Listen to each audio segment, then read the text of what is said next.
expertise in business research, focusing on financial services and business innovation. His consulting work for IDC has allowed him to work closely with leading banks and regulators in the region for their technology and innovation strategies. He speaks at over 50 events every year across countries in Asia and frequently quoted in international press. He is now Associate Vice President at IDC Financial Insight Asia Pacific, Mr. Michael Araneta. Hello, good Michael. Hello สวัสดีครับสวัสดีครับ สวัสดีค่ะคุณ Michael. Okay, welcome คุณ Michael and everyone to Open Talk. Today we will talk about คุณ Michael's favorite field, the technologies for banking, financial and insurance or BFSI. First of all, would you please tell us about IDC and how is it related to technologies? Okay, so IDC is the largest and the most premier technology research company. So we're looking at the use and adoption of technology across different industries, looking at banking, financial services, insurance. I come from the team that looks at the technology spending of banks, insurance, and capital market players across the Asia-Pacific region. We're called IDC Financial Insights. There are other industries that are also covered by IDC, and they can be as broad an industry as manufacturing, but also specific industries like, say, public sector, healthcare, and all the other industries that would serve humanity. But IDC continues to be the leader in terms of covering the use of technology, especially for digital transformation, but also looking at predictions for how exactly technology continues to evolve to serve the different industries, but also humanity in general. So we are composed of 1,100 analysts across the world, covering everything from hardware, software services, the evolution of all these new technologies that we are anticipating. IDC stays ahead in terms of looking at what implications these would have on the future. Okay, thank you, good Michael. I believe that many people already know IDC, but just in case, okay. So now let's talk about the impact of COVID-19 situation, especially the impact on the market outlook of BFSI.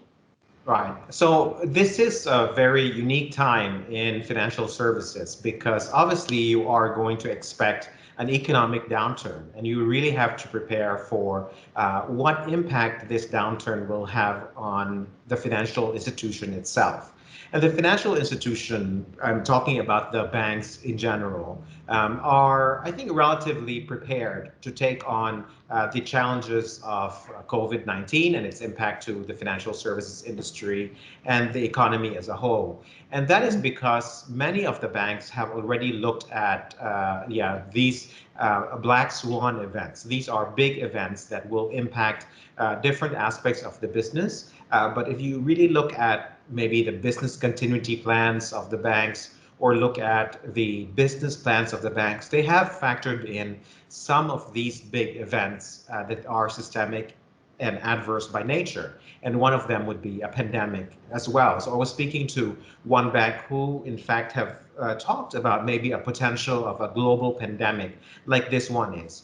And so they have forecasted this, not necessarily knowing when exactly this will happen, but they know that the possibility of this happening has already been factored into their strategies. So the banks and the insurance companies just really need to activate their business continuity plans, but also activate their risk management plans to survive and also make business out of this current pandemic and the impact that this would have on the economy as a whole.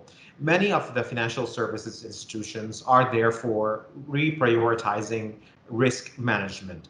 And risk management has been practiced and as a discipline that has been a key feature of many institutions, but somehow over the past 3 years, the practice of risk management got deprioritized so that the other priorities like customer centricity or innovation or digital innovation would take more importance in the strategies of financial services institutions.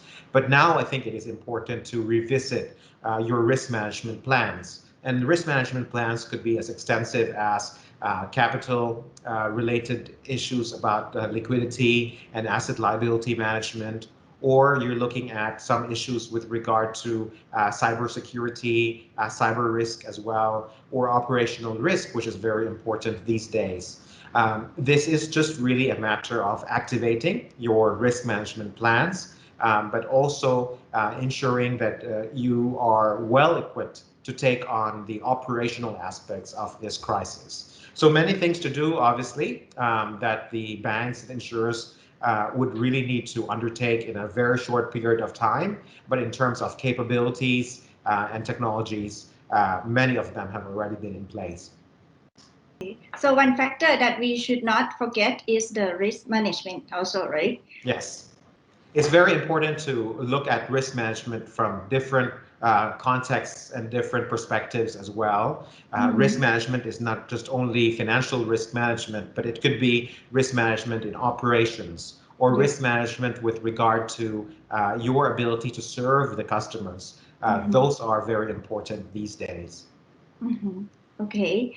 Kun Michael, I heard you mention a lot about buzzwords during COVID-19 situation. Can you share us, like, for example, I heard the traditional credit scoring and etc. That's right. So we at IDC Financial Insights, we've been looking at the big industry trends and developments out of this COVID-19. Really is the use of data. And you need to be able to use data and analytics on top of those data to be able to make determination or decide how you can best respond to the challenges of our time. And obviously, many of the data that we used to rely on do not work anymore, mainly because the conditions and the macroeconomic situation, employment, the ability of the institution to build the same type of business as before, most of them are already gone. And so the data that we used to rely on to make decisions in 2019 are completely different from the data that we need for 2020. And so many of the institutions will really need to prioritize which data and which models am I going to take on for a good response to the challenges of 2020. The priority obviously would be in data that you need to make credit decisions. And this is the reason why you need to develop perhaps a new credit scoring mechanism or a new credit framework to really understand who do you lend to, how much do you lend, and also what are the terms of that particular credit relationship that you have with customers. So credit decisioning, credit scoring will really need to be prioritized as well, because let's remember that the business of banks would be primarily in the credit side, and therefore you need to be able to ensure that your systems, but also the technology and your decision frameworks for credit would be very strong. So credit decisioning, very important these days. The other important buzzwords would also relate to what happens when there is a rise in delinquency or a rise in non-performing loans coming from the banks. And so therefore you need to look at the ability of the institution to collect back funds or monies from people, right? And this would relate to credit collections and recovery. So you really need to think about the value chain of lending as a whole, and then be able to find out how am I going to change my strategies across these different points of the value chain to survive 2020.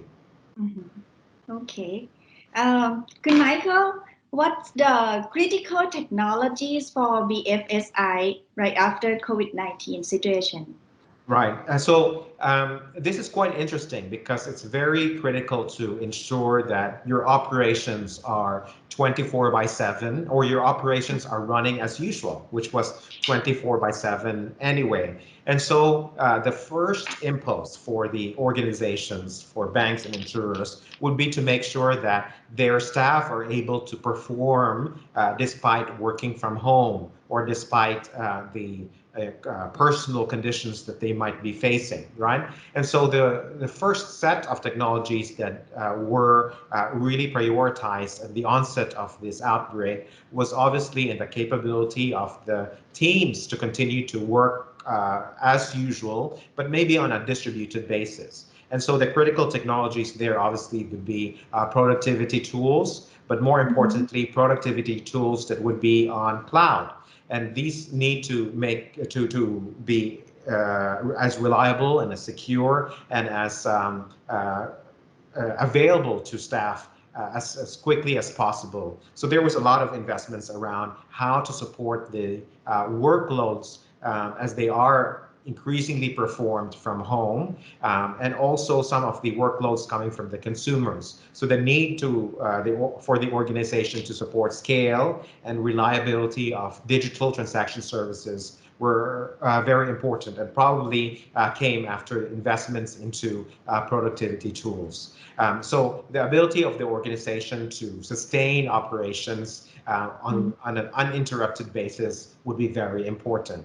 And then the next set of technologies would be concerning security as well, because I think the nature of security threats have also changed alongside the changes in technologies in the banking and insurance organization. So cyber threat intelligence were very important as well. Cyber threat related technologies would be very important these days too. And then as you really look at a more proactive approach to surviving this crisis, you need to look at data, right? And to look at what are the new types of data that you need, what are the decisions that I will be making based on those data. That became very important as well. The ability of the institution to analyze data fast on a real-time basis so that they can proactively react to the trends in the market became very important as well.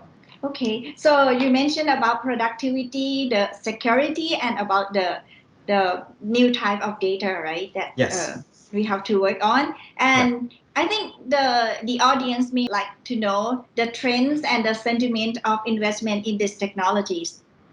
Well, many of these technologies are already available, right? And it's just really a matter of making sure that you adopt them in a safe and secure manner, but also be able to adopt them for the various use cases that have emerged out of this crisis. So it is just really a matter of adjusting and making sure that these technologies are a good fit to the organization as well.